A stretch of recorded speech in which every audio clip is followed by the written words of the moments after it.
de la sociedad civil.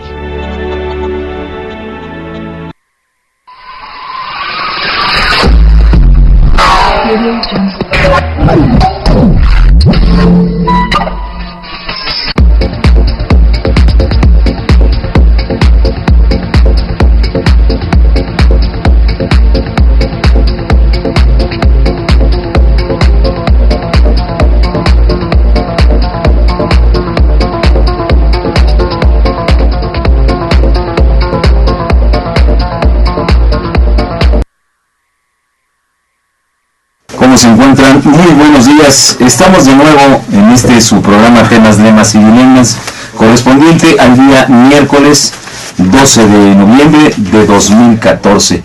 Estamos ya por concluir el año, un asiago año, uno más dentro de todo lo que se ha estado viviendo en nuestro país, pero llegando a niveles, o más bien dicho, rebasando los niveles de comprensión humana y de tolerancia ante un régimen de corrupción y criminal hasta el último de sus elementos institucionales, apoyados estos por otros criminales que son de la iniciativa privada, porque decía un viejo refrán en México que tanto peca el que mata a la vaca como el que le agarra la pata, y Televisa y todos sus corifeos que tratan de decir que lo sucedido en Ayotzinapa no es un crimen de Estado, son tan responsables como el Estado mexicano.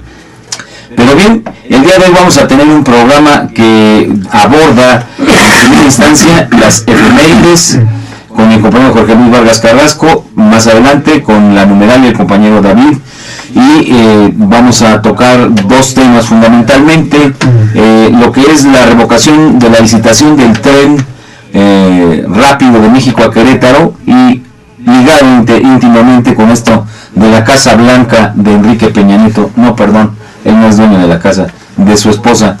Y pasaremos también a plantear un análisis sobre el informe del Procurador General de Justicia, que ya está cansado. Lo trataremos de hacerlo más rápido para que no se canse el señor.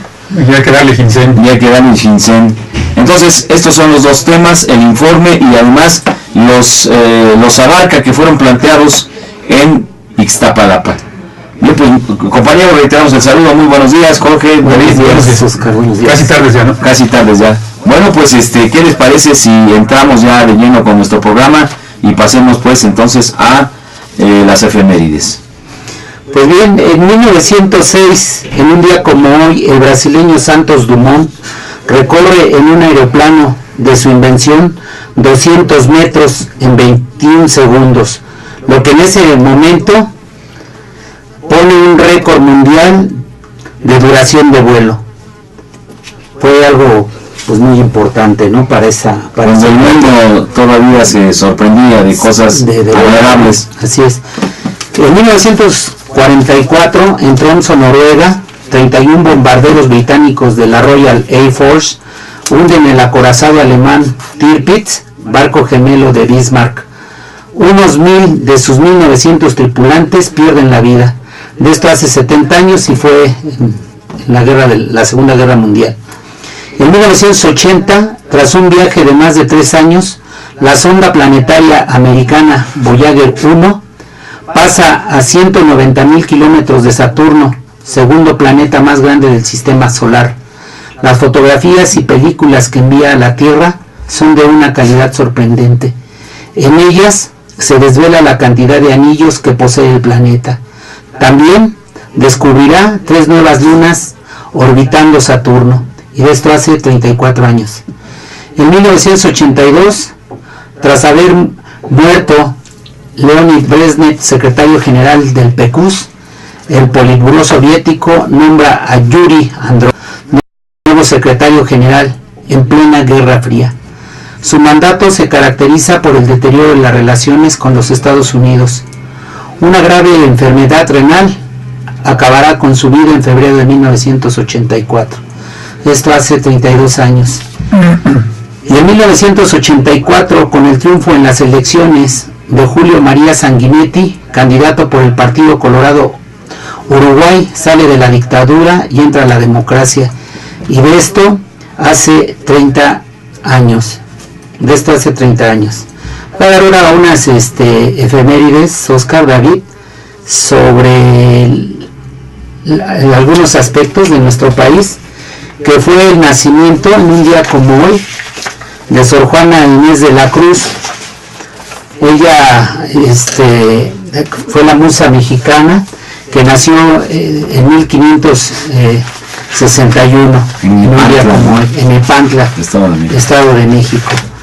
Y en 1840, en un día también como hoy, nace Augusto Rodin, escultor francés, padre de la escultura moderna, así está considerado.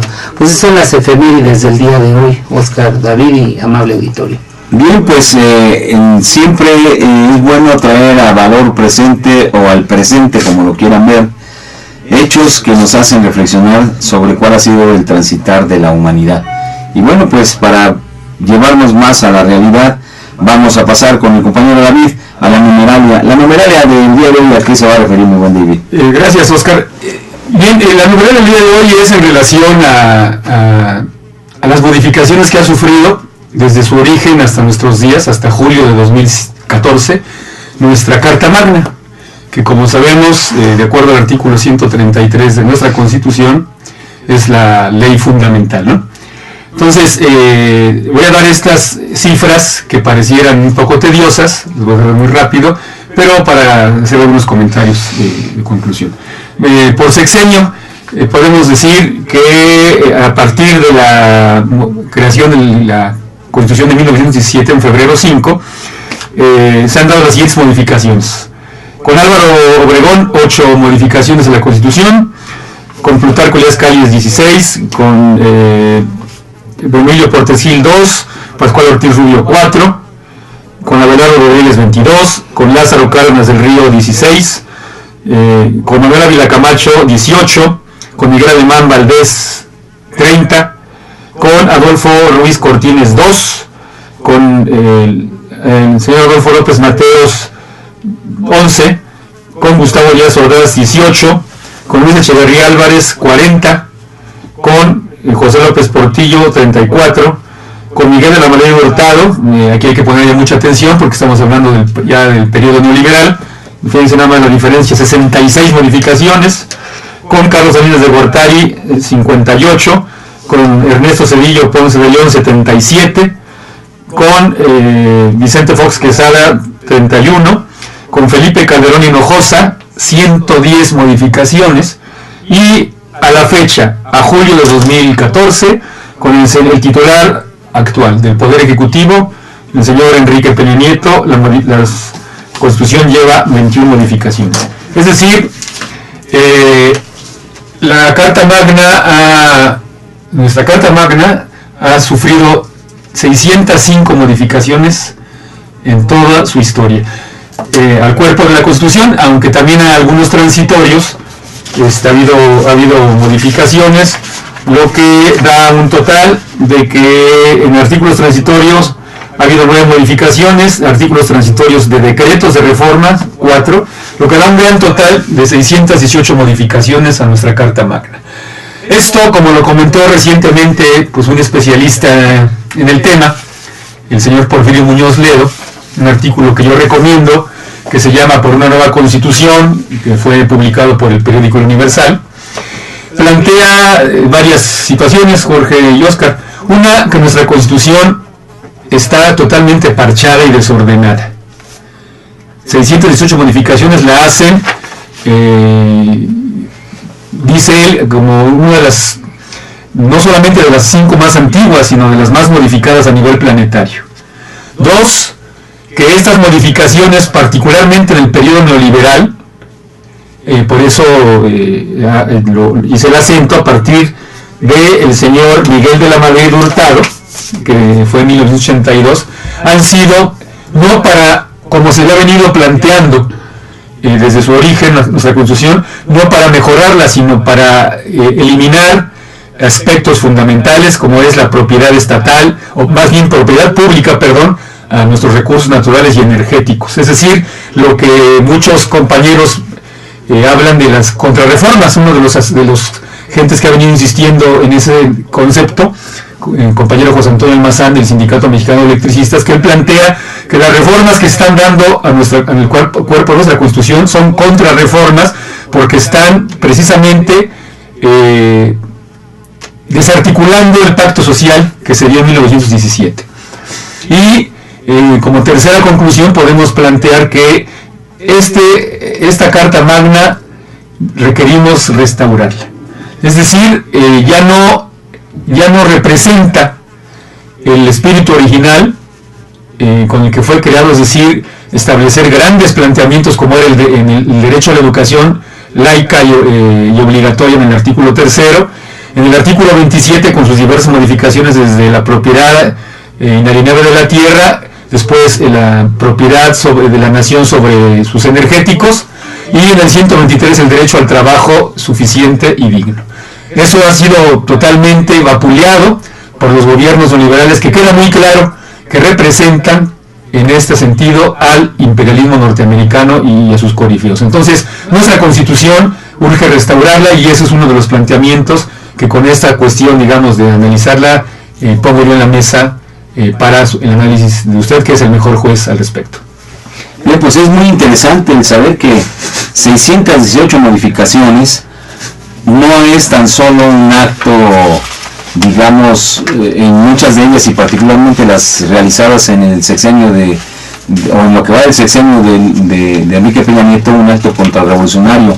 En este programa hemos calificado incluso de actos contrarrevolucionarios, porque habrá que recordar que la Constitución Política de los Estados Unidos Mexicanos vigente fue el pacto social que dio por terminado, digamos, prácticamente todas las diferencias que las diversas corrientes ideológicas que intervinieron en el conflicto armado civil en México, pues llegaron a concluir que era precisamente ese pacto social el que daba respuesta a todas las inquietudes. Y surgen de aquí dos cuestiones. Una, ¿hasta cuándo el pueblo de México será posible que siga sin entender que el tener una Cámara, un Congreso de la Unión, y estos a su vez, al haberse arrogado esa facultad de modificar a la Constitución, esa facultad que se arrogaron, ¿hasta dónde nos va a llevar?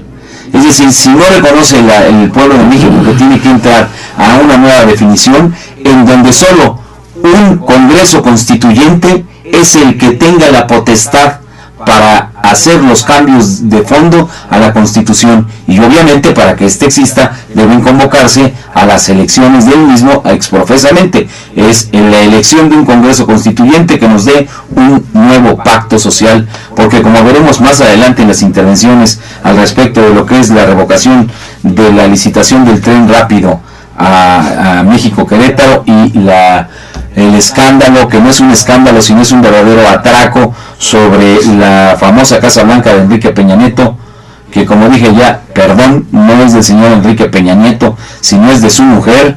Bien, pues esos temas son los que trataremos y vamos a entrar de lleno. Yo antes, Oscar, quisiera dar una opinión respecto a la numeralia que presentó David, que precisamente ahora el Congreso de la Unión, que se ha arrogado el derecho de hacer las modificaciones a nuestra Constitución. Perdón.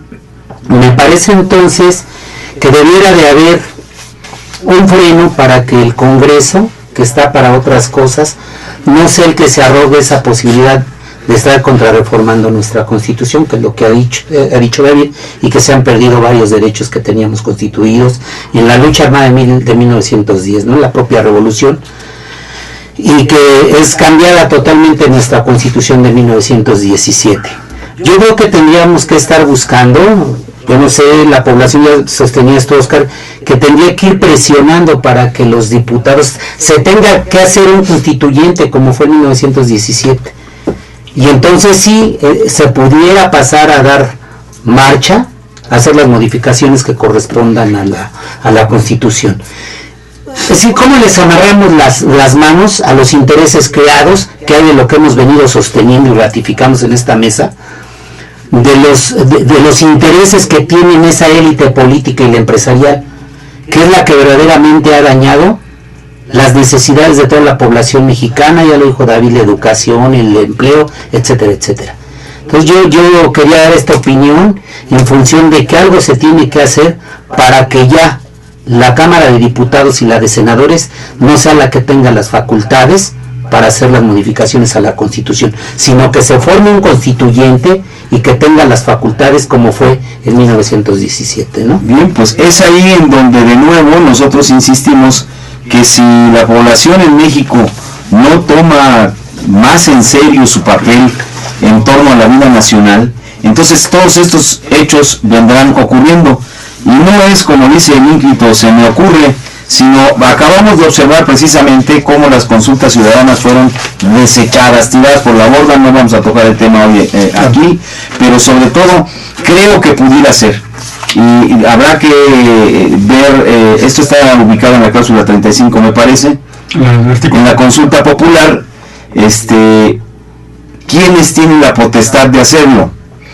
Si la ciudadanía puede enviar una propuesta ciudadana al Congreso pidiendo que se le pregunte a su vez a la propia ciudadanía si es que está de acuerdo o no en que para las modificaciones a la Constitución, a los articulados de la Constitución, se convoca un Congreso Constituyente, tendría que ser a través de ese mecanismo, porque yo no creo que ni los diputados ni los senadores vayan a hacer movimiento alguno para que esto no ocurra, porque habrá que recordarles a estas gentes, y con esto concluyo lo que decía Jorge Luis, algo habrá que hacer, yo digo que tiene que ser por la vía ciudadana, es que los diputados han entendido mal, ellos están para promulgar leyes. Exactamente. Es la promulgación de las leyes, y todas las leyes son, en el nivel jerárquico de las nuestras en el país, secundarias al orden constitucional.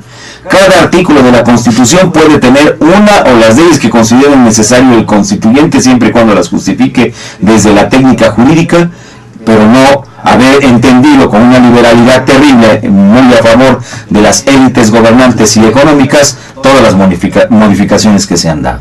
Pero bien, con esto terminamos esta parte del programa, que fue la numeralia, que fue interesante sobre todo saber, y que abre puntos para próximos temas con relación puntual a la Constitución. Pasamos entonces a este punto, que es la revocación de la licitación del tren rápido México-Querétaro y la bochornosa situación que vive el país en el mundo, que francamente, como decían las abuelas, a mí no me importa el qué dirán, sino me importa sobre todo qué es lo que voy a hacer yo con respecto a las cosas. Bien, pues tienen la palabra, compañero Jorge Luis. David. Pues bien, el pasado jueves 6 de noviembre el gobierno mexicano revocó de manera sorpresiva el fallo de la licitación del tren de alta velocidad México-Querétaro, ganada por un consorcio liderado por la empresa china Railway Construction Corporation, propiedad del gobierno chino, y en el que figuraban 3 empresas mexicanas vinculadas estrechamente al Partido Revolucionario Institucional PRI y al presidente Enrique Peña Nieto. Una de las compañías nacionales era la constructora Tella, perteneciente a Grupo IGA, la cual edificó obras millonarias para el Estado de México cuando Peña Nieto era su gobernador. El Grupo IGA, propiedad del empresario Juan Armando Hinojosa Cantú, también alquiló aeronaves al PRI para la campaña presidencial del 2012 a través de su filial Eolo Plus. Sin embargo, hay algo más que demuestra la estrecha relación de Peña Nieto con Grupo IGA. Una casa de Lomas de Chapultepec en la Ciudad de México, la Casa Blanca de Enrique Peña Nieto. Está ahí mi primer comentario. Bien, pues fíjense nada más con qué nos aparecemos en esta situación que comenta Jorge Luis. Esta información de la famosa Casa Blanca de Enrique Peña Nieto y la famosa gaviota, pues en esta denuncia la Presidencia de la República sale a acotar a esta investigación, diciendo no tanto que mienten, porque no era una mentira, pero que no es tan así las cosas, que la casa, para empezar, de 86 millones de pesos, el equivalente aproximadamente a 7 millones de dólares, no es del presidente Enrique Peña Nieto, y que por eso no tenía la obligación de ponerla en su declaración patrimonial. Digo, ahí hay muchos puntos que hay que decir. Segundo, que la casa, al no ser del presidente y no ser sujeta de ser declarada en sus bienes patrimoniales, pues era de propiedad de su esposa y que ésta la había comprado en abonos y que había pagado alrededor del 30% de estos abonos a una compañía constructora que su negocio no es construir casas y menos dar créditos. Pero así de ingenuos, o lo dejo ahí, así de torpes nos cree la presidencia de la República para decirnos que el presidente Enrique Peña Nieto, si bien es cierto, al no ser propietario, no le excluye de la obligación que marca la ley de responsabilidades de los servidores públicos y en lo particular para hacer su declaración patrimonial anualmente. Ahí se señala que debe dar cuenta de las propiedades de él, de su esposa, si es que las tuviere, de sus hijos y de sus familiares hasta en el tercer grado, para el caso del presidente. Además, señala... ¿Cuáles serían hasta el tercer grado? Pues estamos hablando de primos, ¿no? Para que no digan que se lo regaló el abuelito. Claro. Entonces, es casi directo, ¿no? Exactamente. Sí. Y por otro lado, dice los formatos de la función pública que en el momento de hacer la declaración le preguntan al titular de quién va a hacer esa declaración, quienes hemos hecho declaración, no sabemos, créditos contratados suyos, ninguno, de su cónyuge, así de claro y sencillo. Entonces, por la vía de la declaración patrimonial, esta gente de la presidencia de la República, insisto, nos quiere tratar como mentales, como débiles mentales, o como simple y sencillamente un atajo, una caterva de ignorantes, que con este funcionario Atláter que ya tienen en Loret de Mola, pues nos van a hacer pasar cualquier verdad, o cualquier mentira por verdad, o cualquier verdad la van a desechar, como quisieron hacer con el hecho concreto de que esta casa es un acto de corrupción. ¿Y por qué es un acto de corrupción? Miren, nos amanecimos el día viernes con la noticia en donde dice: actúa gobierno tras señalamientos de favoritismo. Debido a las dudas sobre la transparencia de la asignación del contrato, el presidente Enrique Peña Nieto revocó anoche el fallo que asignó a un consorcio de empresas chinas, francesas y mexicanas para la construcción del tren de alta velocidad México-Querétaro. El presidente, y esto es textual, cree que este proyecto tan importante para México no sea cuestionado y tenga claridad absoluta. Por eso esperamos que la nueva licitación, que saldrá en 1 o 2 días, ya se pasaron más de 1 o 2 días, el señor presidente, por eso que tenga en unos días o semanas más tenga más participación de los fabricantes de trenes, dijo el secretario de Comunicaciones Gerardo Ruiz Esparza.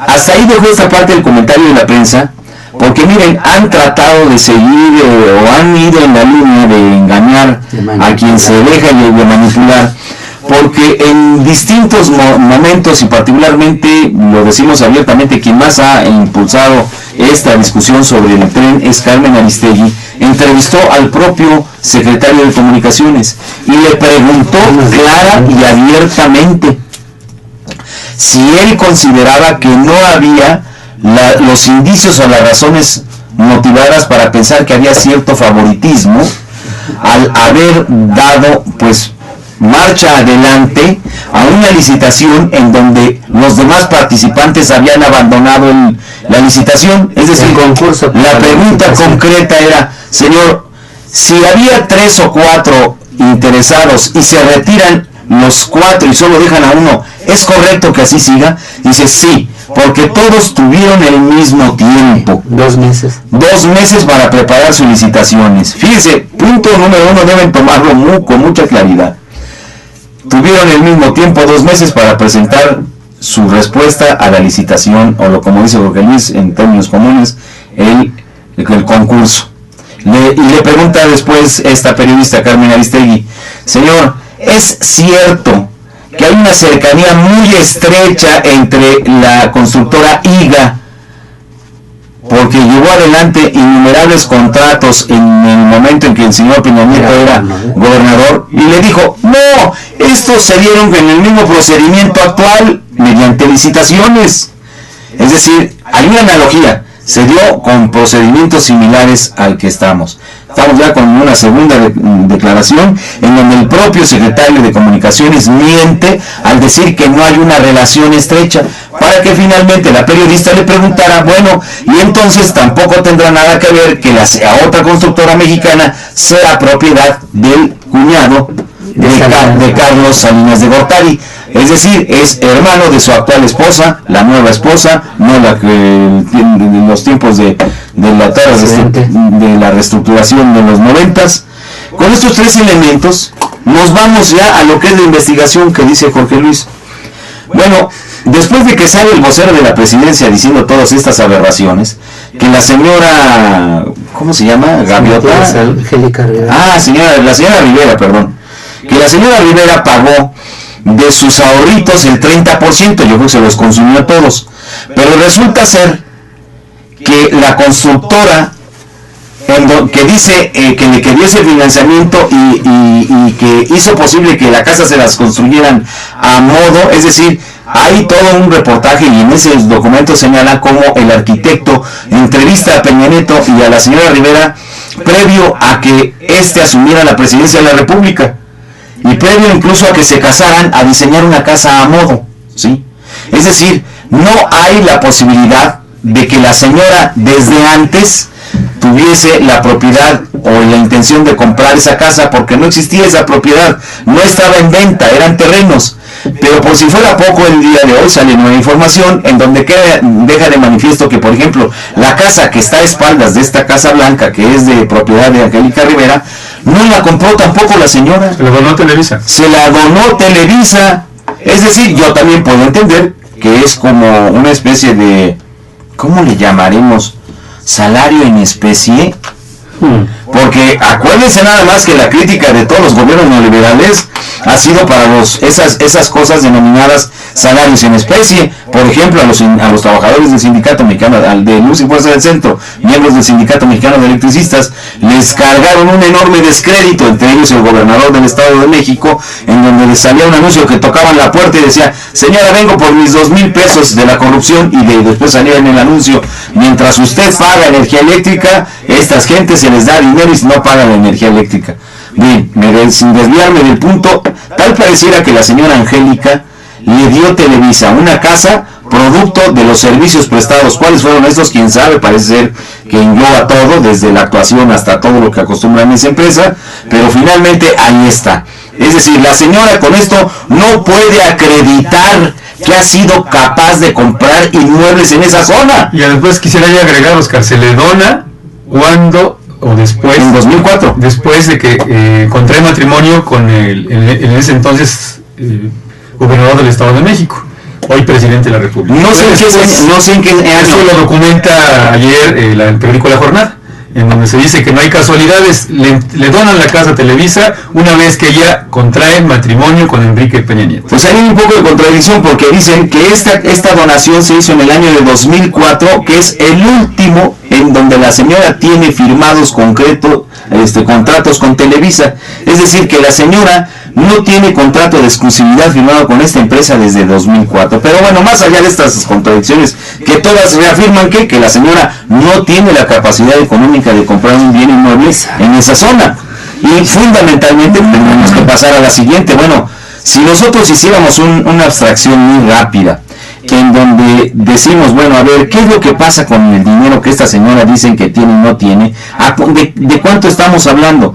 Bueno, si estamos hablando de 86 millones de pesos, o sea, a 86 le quitamos el 30%, 3 por 8, 24, son 24 millones, 3 por 6, 18, 25 millones de pesos, es decir, a 86 le vamos a restar 25, le quedan 61 millones de pesos. 61 millones de pesos que vamos a poner el salario del presidente, ¿no? No da. Bueno, pues vamos a ver en cuántos años la pagaría, ¿no? Digo, pues puede haber algunos, sean ustedes descreídos, puede haber algún buen mexicano que le diga al señor Enrique Peña Nieto, yo te financio tu casa, pero faltan los intereses, ¿no? Serían 61 millones de pesos, ¿qué les parece al salario declarado del presidente? Porque ella no tiene empleo, ¿eh? Hay que remarcar que como esposa Porque eso de primera dama Pero además, es un concepto imperial. por favor, David, perdóname que te interrumpa. ¿Tú crees que el presidente va a ser un pachuco que le paguen la casa? Digo, que engañen a quien se deje engañar. Yo digo, para aquellos que en dado caso, periodistas, quieren hacer una defensa estúpida del tema, la esposa del titular del Poder Ejecutivo no tiene dentro de la Administración Pública Federal ningún reconocimiento, es decir, no es secretaria de Estado, no es servidora pública, simple y llanamente solamente goza de los privilegios de ser esposa del titular del Poder Ejecutivo, por lo tanto no tiene ingresos. A lo que yo me quería referir es que, pero poniendo un ingreso como el del presidente, tenía que pagarlo en 503 cuotas. Claro, sí, a eso quiero llegar a decir, no, o sea, en 503 meses, que estos divididos correspondientemente serían algo así como 50 años de estar pagando esa residencia. Señores, ¿a quiénes ustedes pretenden engañar? ¿Qué se pretende decir? Que la señora lo está pagando en abonos. ¿Qué pretenden tratar de que nosotros no observemos como pueblo? Que una constructora que no se dedica a construir casas, de construir una del presidente, que una constructora que no se dedica a dar financiamientos a nadie, se lo ha llevado a la esposa del presidente. Bueno, pues todo esto, señores, se llama tráfico de influencias.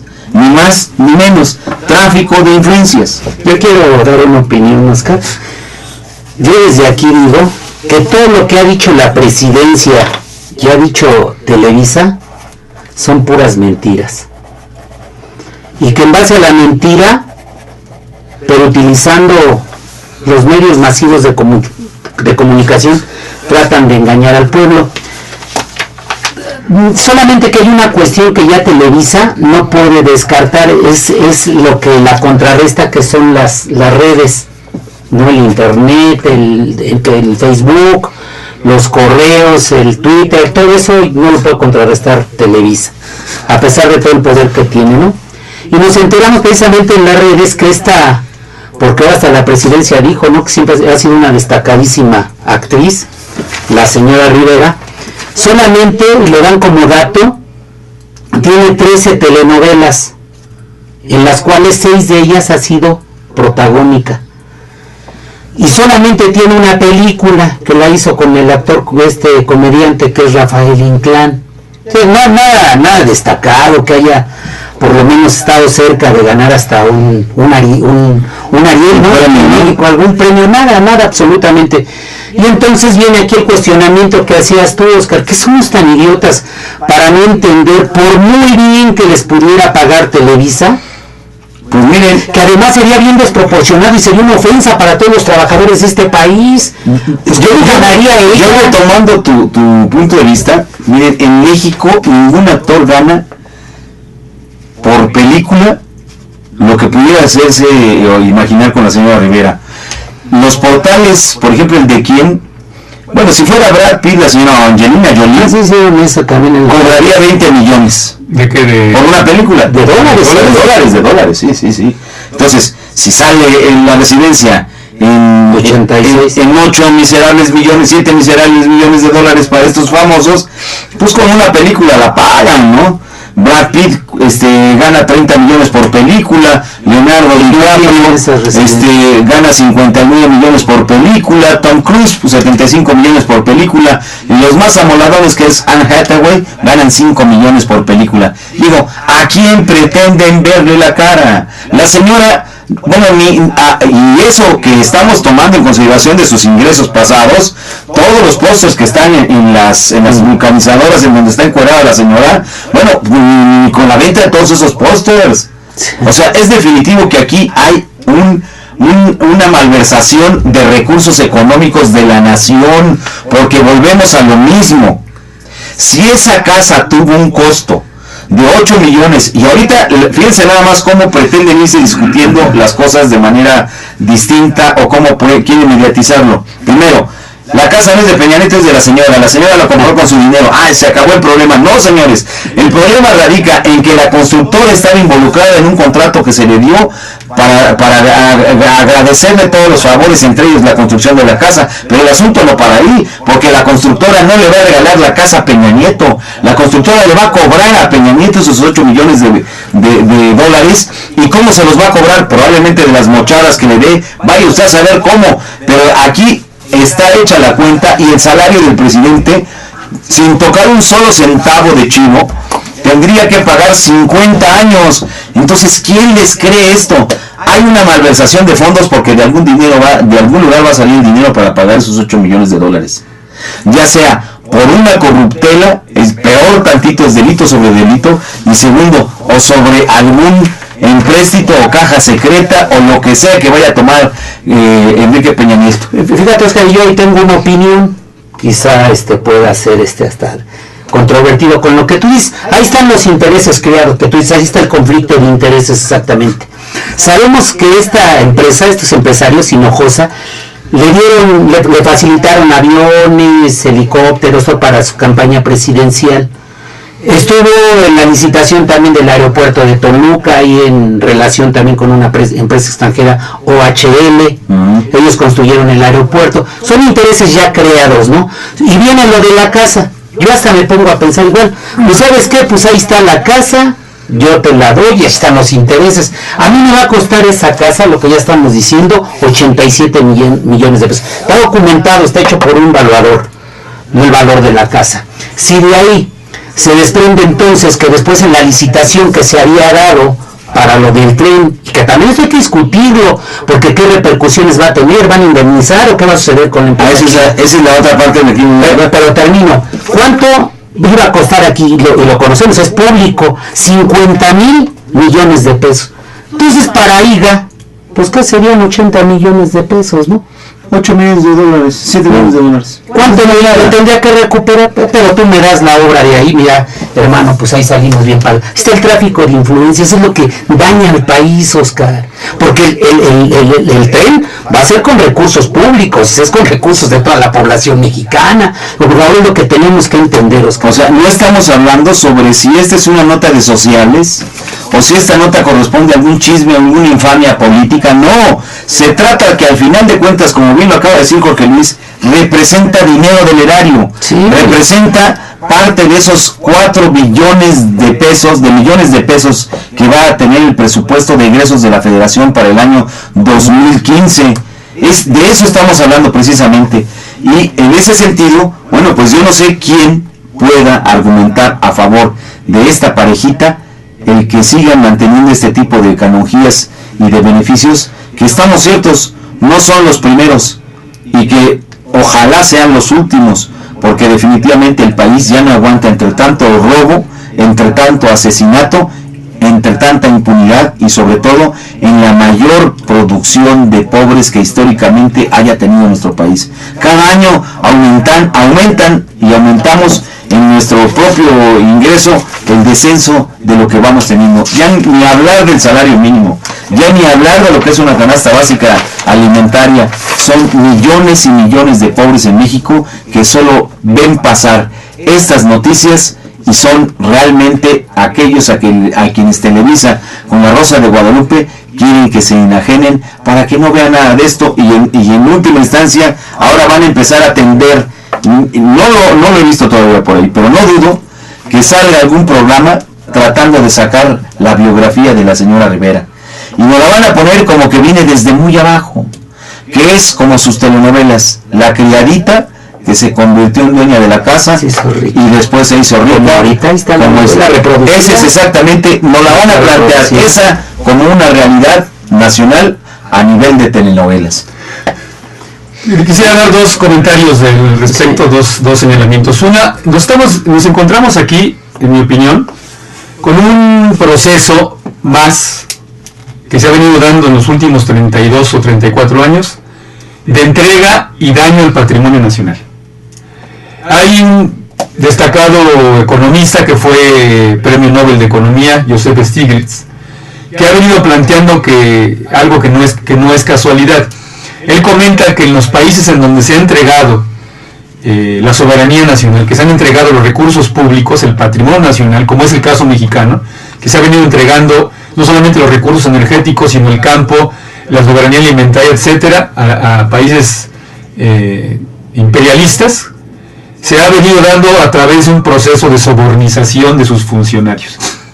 Eso es muy grave, es muy delicado, porque estamos hablando que los sobornos, la corrupción, no somos todos como hoy nos quiere hacer creer el señor Peña Nieto, porque hay que recordar que hace un tiempo él dijo que el problema de la corrupción en México era un problema cultural. Sí, podía tener cierta razón, nada más que esa corrupción omitió decir que se da por los altos grados de impunidad que hay en el país, ¿no? Porque ahora resulta que la corrupción no la va a tener que calificar la Secretaría de la Función Pública, sino CONACULTA, ¿no?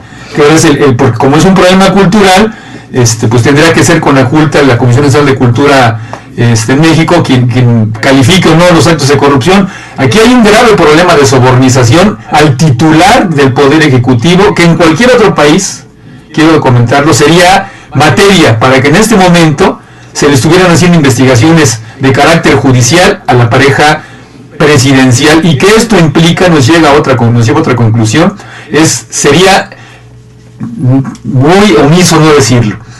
El señor Peña Nieto tiene que renunciar, porque efectivamente está no solamente encontrándose ante una ineptitud que ya es manifiesta desde que asumió la presidencia de la República, sino está llevándose a altos grados de corrupción. Y dos, yo quiero de verdad felicitar y plantearlo así de manera muy directa, los labores de investigación periodística que hace la señora Carmen Aristegui, porque ahora resulta que es crítica, o es objeto de crítica, de gente que ha vivido bajo el chayote, es decir, que no es democrático, las garantías, de estarles dando dinero, no solamente es el caso de Televisa, sino una serie de supuestos periodistas que quieren lavarle la carita al titular del Poder Ejecutivo, como es el caso de Federico Arriola, como es el caso de Amparo Casar, del programa Primer Plano, etcétera, etcétera, en donde plantean que, bueno, pues el Estado nada tiene que ver con los problemas, ¿no? Aquí estamos ante una situación de responsabilidad directa del titular del Poder Ejecutivo, y esto yo no puedo llegar a otra conclusión más que como lo ha venido haciendo mucha gente, solicitar la renuncia del titular del Poder Ejecutivo. Rápido, Oscar, por eso, David, en lo que acaba de comentar David, ya se alejó un poco lo que había lanzado previo a todo el escándalo de la Casa Blanca y de lo del tren, Peña Nieto, que era el pacto, ¿no?, que ya sugerentemente le habían hecho sus jefes. Sí, te refieres a la manifestación del presidente de la República. Ajá. De que había que firmar un que pacto, iba a convocar a la fuerza política, a los empresarios, a la sociedad. El convocante supuestamente era Peña Nieto. Pero ya no lo va a hacer, ahí se calladito. Pero aparte de ellos no era Peña Nieto el convocante. Claro, no, el convocante eran los empresarios, porque en un desplegado del 26 de octubre o 28 de octubre me parece, el Consejo Coordinador Empresarial, es decir, que engloban a las élites empresariales de este país, le exigían al gobierno que ya se firmara un pacto como el Pacto por México de seguridad, es decir, que hablaran sobre la seguridad y la corrupción para acabar con impunidad. Claro, ellos solo se veían, los empresarios veían el filón, porque también pensaron que como eran 43, y aquí voy a mezclar otro pobres, sí. Como eran 43, pues ¿cómo lo dirían? No lo quiero repetir porque es un insulto. Como eran 43 mexicanos pobres, de los más pobres entre los pobres, y además escandalosos, eso iba a pasar rápidamente por los medios de comunicación, y estos se encargarían de echarles tierra por encima. Para eso tienen a los López Dóriga, a los Gómez Leiva o a los Loret de Mola, para eso los tienen, ¿no? En fin, para eso tienen a todos sus payasos en la televisión. Pero resulta ser que la noticia que ellos pensaban que era eso y que solo iba a quedar enterrada, ha venido cimbrando las estructuras del país. Las ha cimbrado de tal manera que hoy no tan solo es imposible firmar un pacto a ese nivel, con las características que tuvo la entrega del país con el Pacto por México. Es imposible mantener un pacto constitucional, porque deben quedar muy en claro que las estructuras que se han tocado en este país desde la Constitución, lo que venían diciendo desde un principio David y lo que ha venido comentando Jorge Luis, el problema tiene muchas aristas. Las aristas, entre ellas, precisamente que la Constitución ha sido desmantelada en actos contrarrevolucionarios o contrarreformatorios. Eso no importa el calificativo, sino lo que importa es realmente el daño que han venido perpetrando en contra del documento básico que ha sido o que fue lo único que medio tenía un acuerdo con los mexicanos para mantenernos todos en un cierto orden. Segundo, que los niveles de corrupción económica y de dispendio por parte de la clase gobernante no han tenido freno ni límite. No han conocido jamás en los últimos 30 años mínimamente un solo ápice de llamado de atención. Aquí han robado, han saqueado y se han llevado todo cuanto han querido sin que nadie les haya dicho nada. Sin que nadie les haya dicho nada. Sobre todo, ¿por qué? Porque en este país la clase política se ha adueñado de la nación. Una élite de gentes, tanto en la política como en la economía, son los que tienen atrapado al país. Así es, Oscar. Y conjugando el otro tema, porque tenemos ya un poco encima del tiempo, habrá que decir que este nivel de corrupción que se dio con la cancelación de la licitación sobre el tren de México-Querétaro, pues no rebasa con todo ello y con todo el nivel de escándalo que tiene la casa de Peña Nieto, no alcanzan a opacar todavía ni a quitar de las primeras planas el horrendo crimen de los 43 muchachos, de los 43 jóvenes, de los 43 idealistas, de los 43 normalistas o de los 43 pobres entre los pobres, como usted los quiera ver. El viernes pasado, el procurador de la República, Murillo Caram, que por cierto ya está cansado el señor, y como hay muchas frases, lo podríamos resumir en una sola. Nosotros ya estamos hasta la madre, no cansados, sino hasta la madre de todos ustedes. Así es. Tendríamos que depositarnos no fuera del país, sino en las cárceles de mayor seguridad, para que ni su propio pensamiento pudiera salir de ellas, porque realmente es lo que ha venido asesinando al país. Ustedes son los responsables de Ayotzinapa, ustedes son los responsables de Tlatlaya, ustedes son los responsables de todo lo que suceda en este país. Porque no tan solo, como se ha visto, han sido los problemas que se encuentran ya denunciados tanto en Tlatlaya como en Ayotzinapa. La impunidad con que han venido actuando ustedes no tiene límite. Y luego el informe que dio el procurador me parece todavía aún peor de lo que han venido siendo las circunstancias que hasta ahora prevalecen. Dudas todas. Falta de confianza absoluta. Simple y sencillamente lean cuánto tiempo tardaron en reaccionar, y eso está más que documentado por cientos de medios de comunicación. El Ejecutivo, 8 días después, el secretario de Gobernación fue informado al día siguiente y dijo: ese es un problema local. En fin, vean nada más hasta dónde el Estado está metido en este horrible y atroz crimen. Los muchachos sobrevivientes han dicho: quienes abrieron fuego sobre nosotros después de que interceptaron el autobús fueron policías municipales junto con fuerzas federales, es decir, policías federales. Después de que se dio el asesinato de 6 personas en igual, entre ellos 3 normalistas y 3 gentes que no tenían nada que ver, entre ellos un futbolista, un joven también futbolista de los Avispones de Chilpancingo, y el chofer y una persona que iba deambulando, transitando por ese lugar. Después de esos homicidios, persiguen a un grupo mayor de los 43 normalistas, y quienes los persiguen son policías federales y policías municipales. Se llevan herido a uno de los compañeros normalistas y se meten a una clínica en donde yo no sé qué están esperando las organizaciones civiles todavía, que no piden que se le quite la cédula profesional al médico que declara con impunidad. Yo lo recibí, estaba en el hospital y se metieron en la fuerza y yo lo corrí. No le di la atención médica porque son ayotzinapos. Vean nada más, yo no me voy a andar con la zarandaja esa del juramento de Hipócrates, porque eso es un juramento absurdo que todavía debían repudiar los propios médicos el día que recobraran su dignidad y su integridad pensante. Pero como son todavía gentes que se dejan influir por el sistema, bueno, ya más allá de eso, del juramento hipocrático, tiene una responsabilidad como servidor o como profesionista. Él no puede negar la atención médica por ese motivo. La podría negar por su incapacidad, que dijera, no tengo la capacidad para atender estas heridas, pero desde ahí está cometiéndose un error y lo solapa el Estado. Después, el ejército mexicano llega con un batallón a sacar a los muchachos de ese hospital y entregarlos directamente a las fuerzas municipales. ¿Qué acaso, insisto, o insistimos, lo hemos dicho en este programa, la segunda sección de inteligencia del ejército mexicano, que tiene ficha de todos, de sindicalistas, de normalistas, de activistas, de todos cuanto van a contrarios al régimen? Ellos son los militares que mandan desaparecer, por ejemplo, a la bloguera o a la tuitera de Tamaulipas que la asesinaron. Ellos sabían perfectamente quién era, y bueno, así como sabían eso, ellos están involucrados directamente.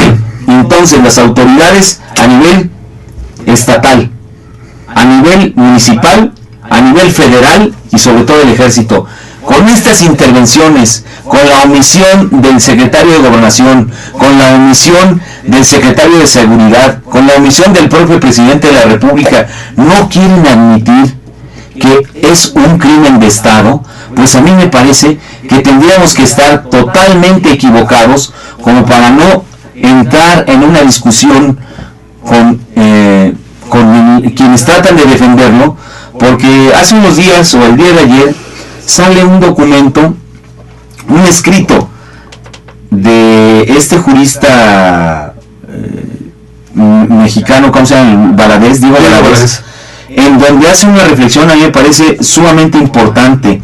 No sé si nos diera tiempo y estuviéramos en la posibilidad de leer brevemente me parece que el documento. Él tiene un escrito que saca, bueno, una columna que se publica en el periódico Reforma, y él empieza hablando de esto, a guisa de aquellos que tratan de escurrir el bulto al presidente. Dice: el primer constitucionalista que advirtió las disfuncionalidades del sistema presidencial fue Woodrow Wilson, luego presidente de Estados Unidos. En las elecciones intermedias de 1878, Rutherford B. Hayes perdió la mayoría en el Senado y en la Cámara de Representantes. Al año siguiente, Wilson, entonces profesor de Princeton, publicó el ensayo Cabinet Government, en el que analizó las limitaciones del sistema, entre ellas el bloqueo congresual, y planteó su reforma. Su tesis sigue vigente. Con ese antecedente se publicó una monografía con el mismo título, proponiendo la racionalización del sistema presidencial mexicano, afectado por males distintos y con consecuencias diferentes a las identificadas por Wilson, pero que también se traducen en un proceso de decreciente gobernabilidad.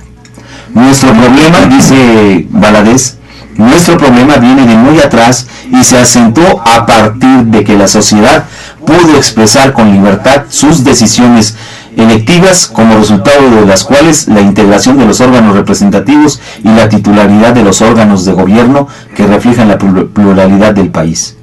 El desajuste institucional es consecuencia de que una parte de la estructura del poder se configura con instrumentos modernos y la otra sigue sujeta a mecanismos arcaicos.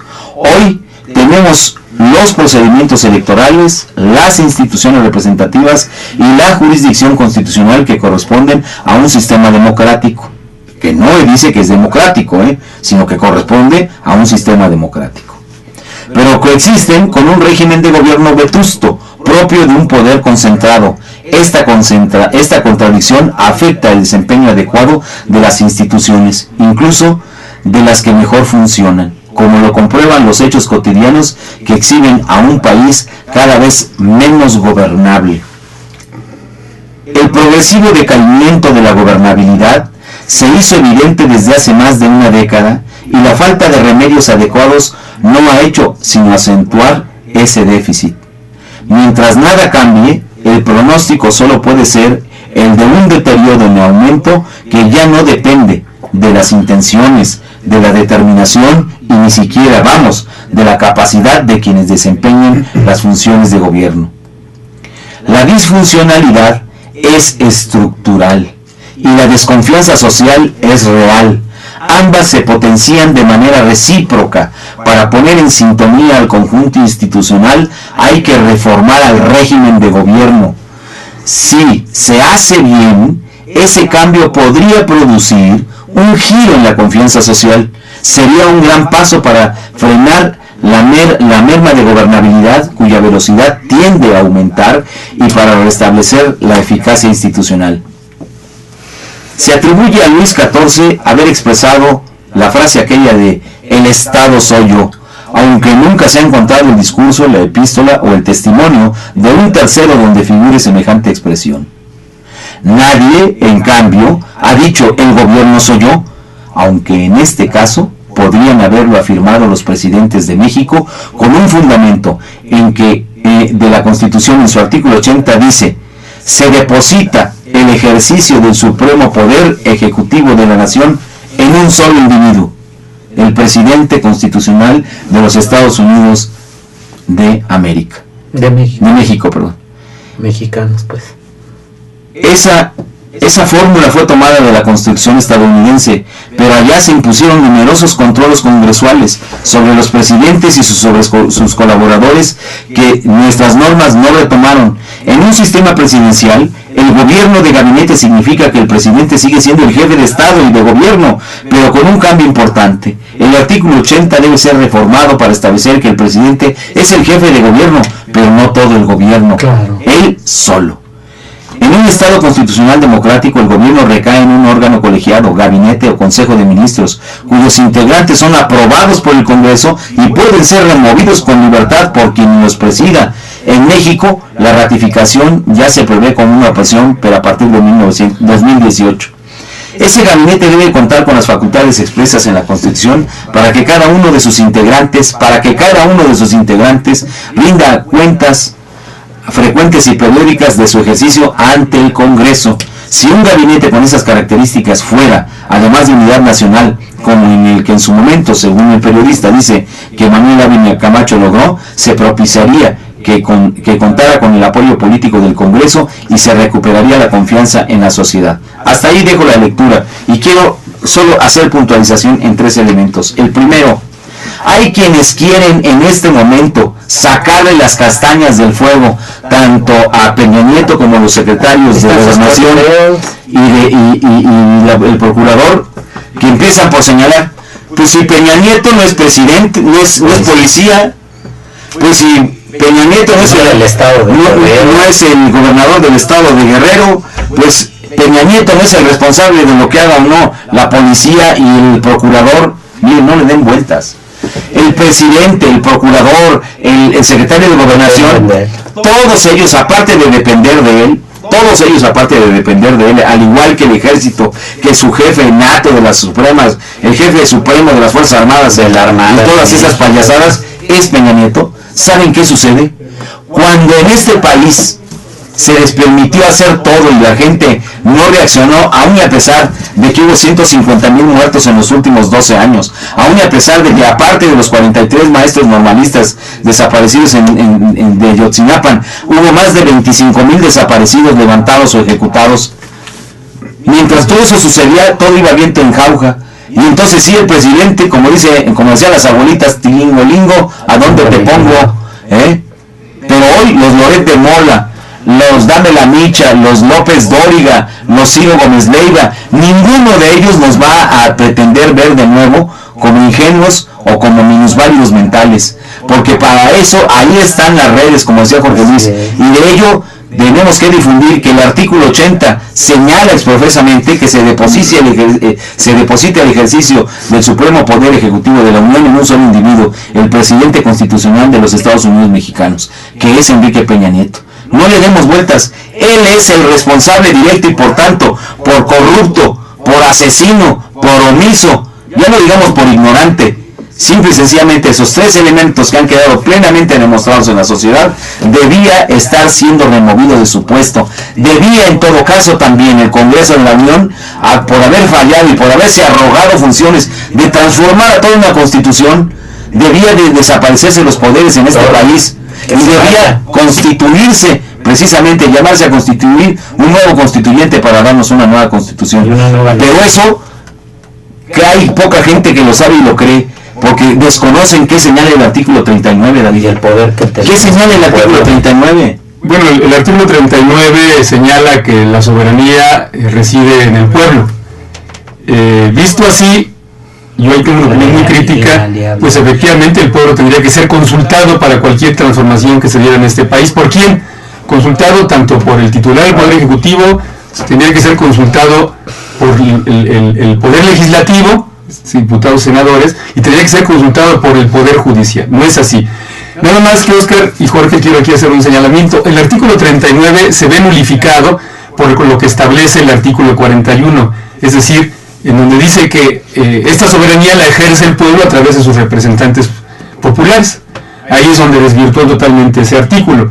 Pero señalar lo siguiente: en esta Constitución el artículo 39 tiene relación directa con el 136, que establece que en el momento en que llegue a nuestro país un gobierno contrario a los principios establecidos en nuestra Carta Magna, que es el caso, es este gobierno de Peña Nieto, la nación tendrá el derecho de restaurar la Constitución, y la nación tendremos el derecho, dice este artículo, de poder tratar a esas gentes como lo que son traidores a la patria. ¿Sí? Entonces, me parece, Oscar, que la manera en que está obrando este gobierno no se diferencia mucho, o se diferencia muy poco, con los gorilatos que había en Sudamérica y que nos espantábamos mucho, en los años 70 del siglo pasado. Todavía ayer el señor Cienfuegos, que es el titular de la Secretaría de la Defensa Nacional, se atrevió a decir sin tapujos que no les interesan las críticas, que se atemorizan. No se atemorizan, claro, no se atemorizan porque tienen el poder y las armas. Yo concluyo esto diciendo, el poder, decíamos hace un rato, los militares, el ejército, ¿a qué poder pertenecen? No pertenecen al Poder Judicial, por supuesto, tampoco al Poder Legislativo, tampoco al Poder Ejecutivo. Sin embargo, pertenecen o dependen directamente de las órdenes del titular del Poder Ejecutivo. Y yo coincido mucho en esto. Es el jefe supremo. El jefe supremo, con lo que dice Emilio Krieger en una obra que se llama La Constitución Restaurada. El presidencialismo mexicano, que se ha establecido desde hace muchos años y que se ha venido fortaleciendo, le da a quien esté en el poder, así fue con Calderón, así fue con Vicente Fox, y nos podemos ir hacia atrás, les da el poder más absolutista incluso que un zar, o lo que fue el zar de las Rusias. Estamos hablando de casi que era lo que era un emperador, estamos hablando en el siglo antepasado, o en el siglo pasado incluso, antes de la Revolución Socialista en la Unión Soviética.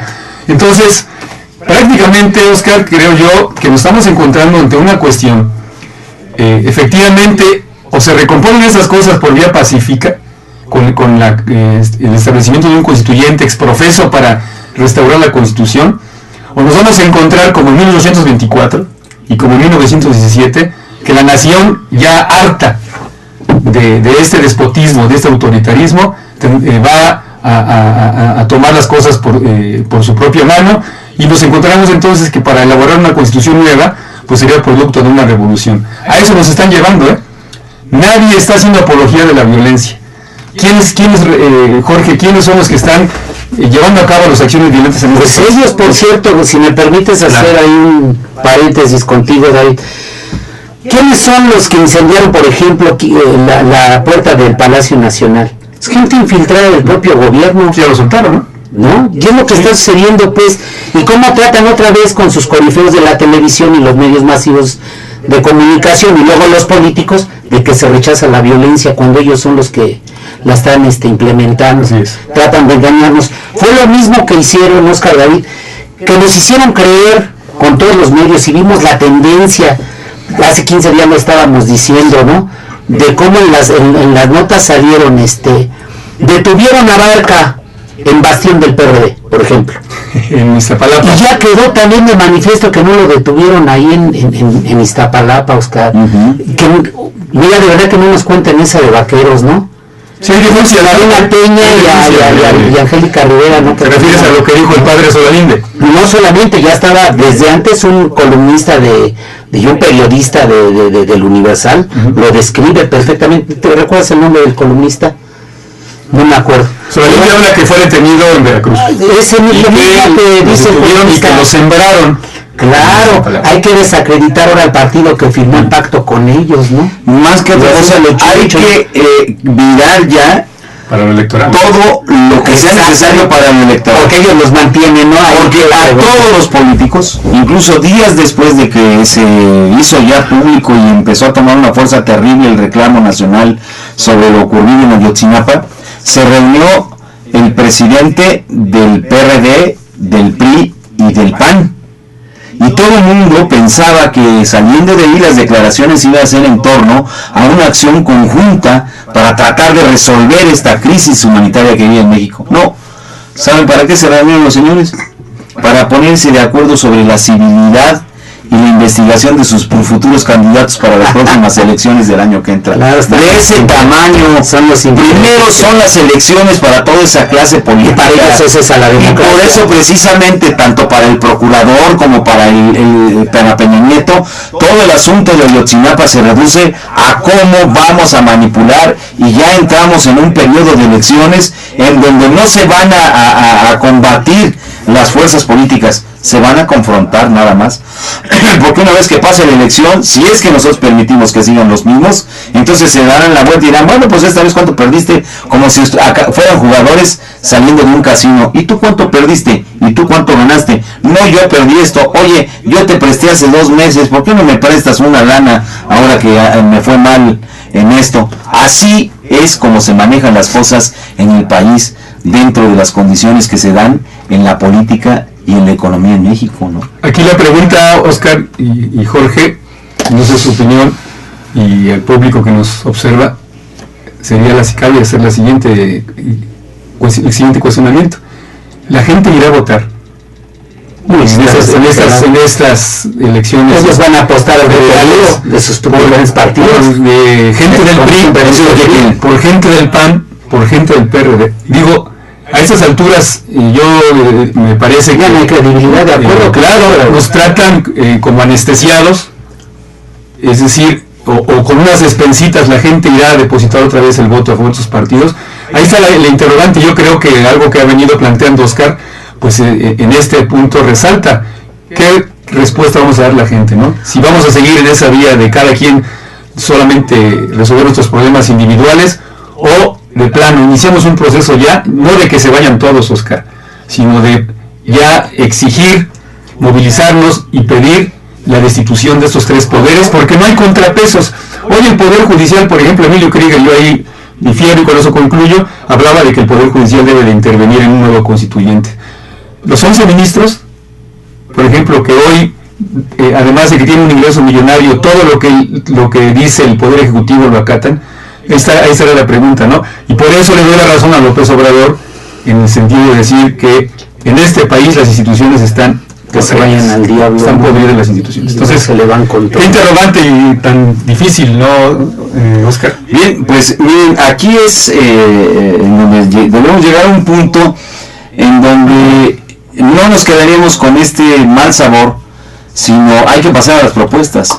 Y la propuesta es precisamente para lograr que se vayan todos y que logremos alcanzar ese estatus jurídico máximo, que sería la disolución del Congreso, la desaparición de los poderes de la Unión, y asimismo, pues habría un paso intermedio, ¿no? Claro. Es decir, tendría que erigirse un poder por sobre los otros para decir ya basta. Y este tendría que ser necesariamente el Poder Judicial, porque solamente el presidente de la Suprema Corte de Justicia es quien puede suplir al presidente. Y entonces la Suprema Corte de Justicia tendría que decretar que se disolviera el Congreso de la Unión, obviamente se quitara al jefe del Ejecutivo, y con él salen todos, porque como ya lo vimos en el artículo 80 así lo señala, y entonces este poder, que sería el judicial, tendría que llamar a unas elecciones en doble partido, para renombrar, para traer a un nuevo constituyente, para darnos un nuevo pacto social, pero a su vez convocar a elecciones para el conjunto de órganos o de instituciones que comandaran este país. Y esto en tiempos de paz, señores, yo lo veo imposible. Lamentablemente, ¿quién de nosotros cree en la tremenda Corte de Justicia? ¿Quién cree que la tremenda Corte de Justicia va a tener ya no la posibilidad de interpretar las leyes, sino de decir, como las leyes en México han sido vulneradas de tal manera, no queda otra opción más que hacer cuestiones inéditas? Eso no lo va a hacer la Suprema Corte de Justicia. Es decir, malas noticias para los mexicanos. Porque ahí también tendría que ser modificada la Constitución, Oscar, porque mira, no hay un paso. ¿Quién nombra? O sea, hay que ver, me parece que es el artículo 82 de nuestra Carta Magna, ¿quién nombra a los ministros, a los 11 ministros de la Suprema Corte? Es el titular del Poder Ejecutivo. Y claro, los ratifica el Senado, ¿no? Claro. Pero los ministros entonces dejan de ser un contrapeso, porque así fue creada la Constitución, que hubiera un contrapeso al presidencialismo.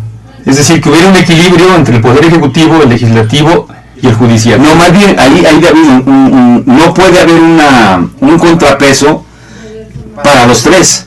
Es decir, si nosotros analizamos el legislativo, el contrapeso es el voto directo.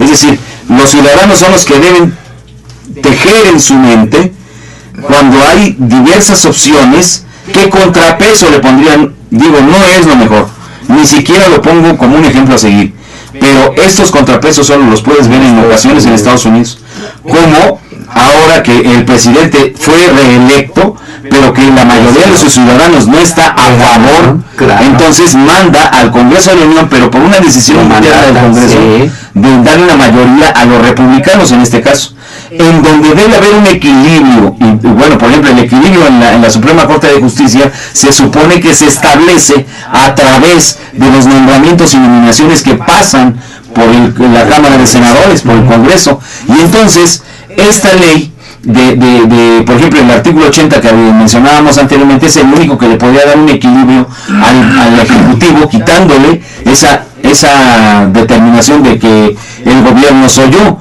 Entonces, a lo que creo que podemos resumir es que esos equilibrios, vuelvo a lo mismo, no están en manos del pueblo.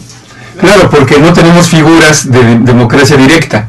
Por ejemplo, la consulta popular, a diferencia de otros países, ahora se da con dos grandes defectos. Uno, después de hechos consumados, ¿no? Se hace la reforma constitucional o contrarreforma, y luego el público, los ciudadanos podemos ser consultados, y eso debería de ser al revés, ¿no? Previo a cualquier reforma tendría que consultarse, como en otros países.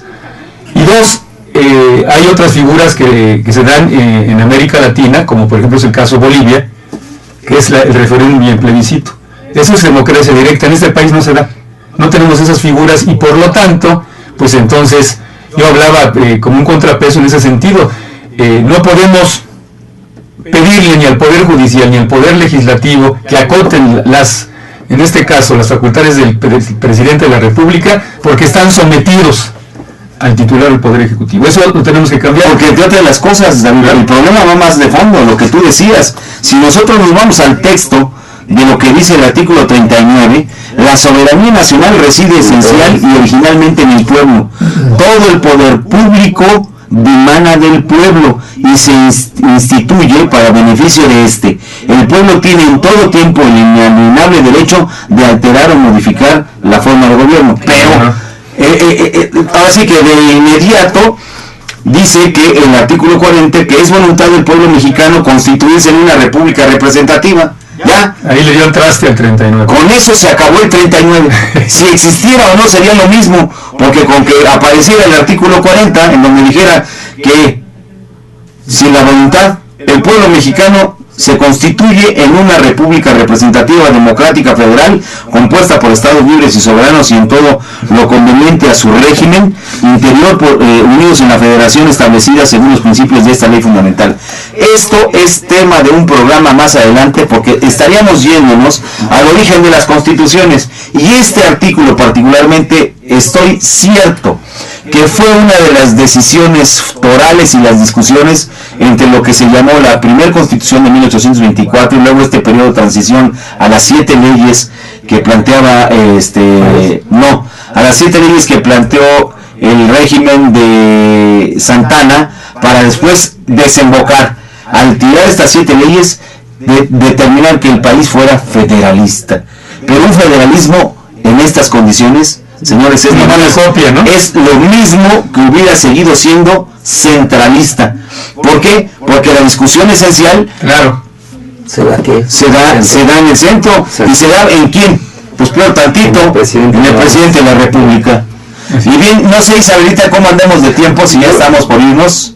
Yo un comentario. Antes de irnos, un comentario de Jorge Luis. Yo me despido. Adelante, nos vamos. Se despide, Jorge Luis se despide con su comentario y nos vamos con la música, Isabelita. Pues, y ahí ya nos vamos. Pues a reserva de lo que comentaba David, Oscar, incluso tú también que dabas lectura al 39, es una aspiración que tengo a título personal, lo digo aquí con franqueza al auditorio y a ustedes, que ojalá que por estos actos bochornosos del gobierno mexicano, que han sido un escándalo no solamente en lo nacional, sino también en lo internacional, que previo a que lleguemos a las elecciones del 2015, pudiera pasar algo importante en el país con todas estas presiones, ¿no? Yo tengo esa aspiración, ojalá sirva.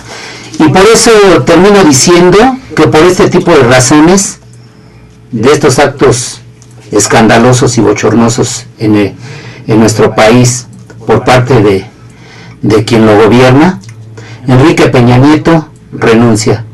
Nos vemos la próxima semana.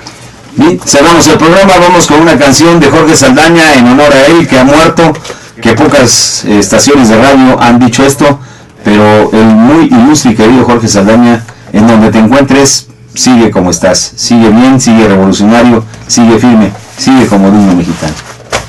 Paz descanse.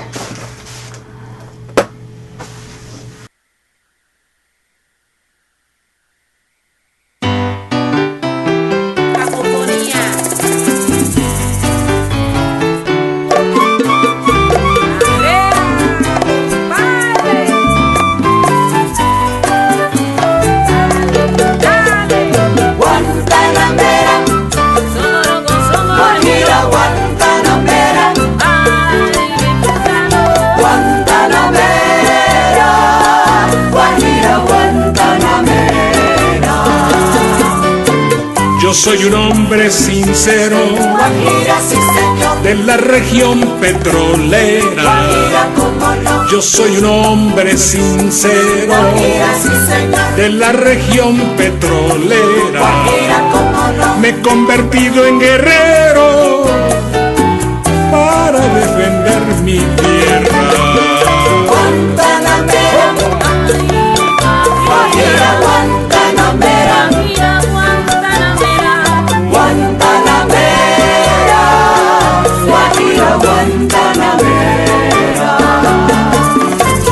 Hay muchos hombres serviles por el amor al dinero. Hay muchos hombres serviles por el amor al dinero. Vendieron ferrocarriles, no te vendas petrolero. Guantanamera, Guajira, Guantanamera, pa' que disfrute como quiera. Guantanamera, Guajira, Guantanamera.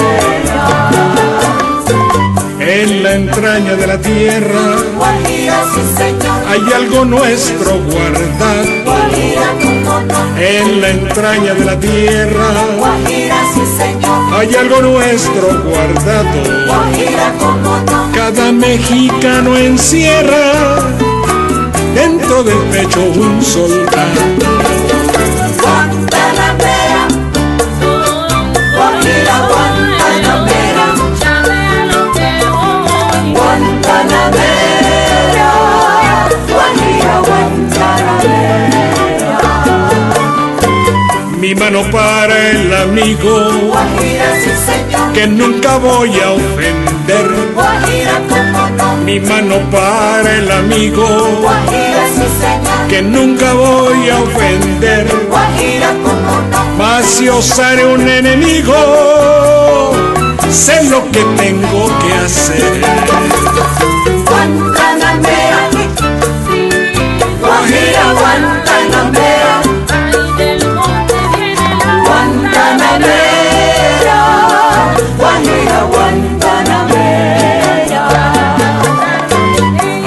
rosal florecido Guajira, sí señor. en los pozos de oro negro. Guajira, cómo no. Hay un rosal florecido Guajira, sí señor. en los pozos de oro negro. Guajira, cómo no. El petróleo yo lo cuido, lo grita México entero. Guantanamera, Guajira, Guantanamera, Guantanamera, Guajira, Guantanamera. Lo que tenemos que hacer, Guajira, sí señor. Dios lo escribió con el dedo. Guajira, cómo no. Lo que tenemos que hacer, Guajira, sí señor. Dios lo escribió con el dedo. Guajira, cómo no. Lo bueno a mi parecer, que ya perdimos el miedo. Guantanamera, Guajira, Guantanamera. Y esto hace 50 años. En 1929, este día pasará a la historia como el del crack del... Guajira, Guantanamera, Guantanamera, Guajira, Guantanamera.